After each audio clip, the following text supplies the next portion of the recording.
Oi, pessoal! Hoje a gente vai fazer uma viagem um pouco diferente. Vamos mergulhar nos significados que se escondem por trás de uma taça de vinho. E olha, preparem-se, porque o que tem ali dentro é muito, mas muito mais do que parece à primeira vista. Se a gente olhar para essa taça, a resposta parece fácil, né? É vinho. Mas, e se eu disser que nesse líquido estão guardados séculos de história, de mitos e de grandes mistérios da humanidade? É exatamente isso. O vinho não é só uma bebida. Ele funciona como uma chave, um portal. E nesta nossa análise, a gente vai usar essa chave para tentar decifrar tudo que uma simples taça pode nos contar sobre as culturas que formaram o mundo como a gente o conhece. Para começar, vamos para a camada mais antiga, a mais fundamental de todas. A conexão que é quase instantânea entre o vinho, o sangue e a própria essência da vida. Essa associação é quase instintiva, né? Pensa só, a cor vermelha, bem profunda, e o fato de que o vinho é literalmente a essência extraída de um fruto, o sangue da uva. Não demorou para que ele fosse visto em todo lugar como uma espécie de poção da vida, uma representação pura da força vital.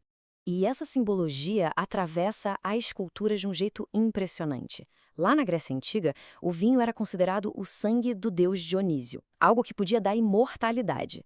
Milênios depois, no cristianismo, ele se transforma no sangue de Cristo na Eucaristia, selando uma nova aliança. O ponto em comum, que é o mais fascinante, é que nos dois casos, o vinho é um canal para o divino. E isso vai muito além do Ocidente. Em rituais de sociedades secretas, lá na China antiga, por exemplo, eles misturavam vinho de arroz com sangue para fazer juramentos. Acreditavam que essa mistura podia garantir uma vida muito, muito longa. Ou seja, essa conexão com a força da vida é um fenômeno global.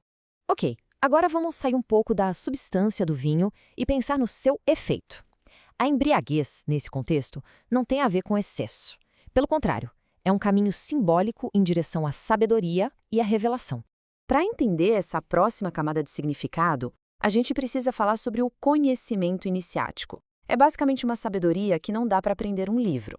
É algo que precisa ser vivido, ser experienciado. E muitas vezes isso acontece quando a nossa percepção normal das coisas é alterada. Essa citação do místico Sufi Rumi é simplesmente perfeita para ilustrar isso. Ele usa a metáfora do vinho para falar de uma conexão espiritual, de um amor divino que existia antes mesmo do mundo ser criado. Aqui, a tal embriaguez é um estado de união total com o que é sagrado. E olha, várias tradições místicas usam essa mesma ideia. Para os sufis, o vinho é a ciência dos estados espirituais. Para místicos cristãos como São João da Cruz, ele representa a sabedoria e o amor de Deus. E lá no taoísmo, a capacidade de embriaguez do vinho é vista como a sua maior virtude, um caminho para transcender. Mas nem tudo são flores. O simbolismo do vinho não é só positivo. Na tradição bíblica, por exemplo, a gente encontra uma dualidade fascinante, um verdadeiro paradoxo, onde o vinho pode ser tanto uma bênção quanto uma maldição. Primeiro, vamos ver o lado bom, o lado da luz. O vinho é apresentado como um presente de Deus, um símbolo da alegria e de todas as coisas boas que a divindade concede à humanidade. É pura celebração da vida, da abundância. E logo em seguida vem o completo oposto. De repente, o vinho se transforma. Ele vira o símbolo da ira de Deus, um cálice de fúria derramado como punição sobre os infiéis. Essa dualidade mostra o quão complexo é esse símbolo. Ele tem o poder de exaltar e também de destruir. E agora a gente chega no clímax da nossa conversa.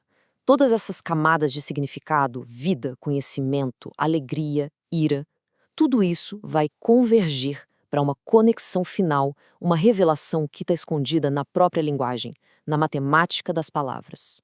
Olhem bem para este número, 70. O que ele tem a ver com vinho? À primeira vista, nada, né?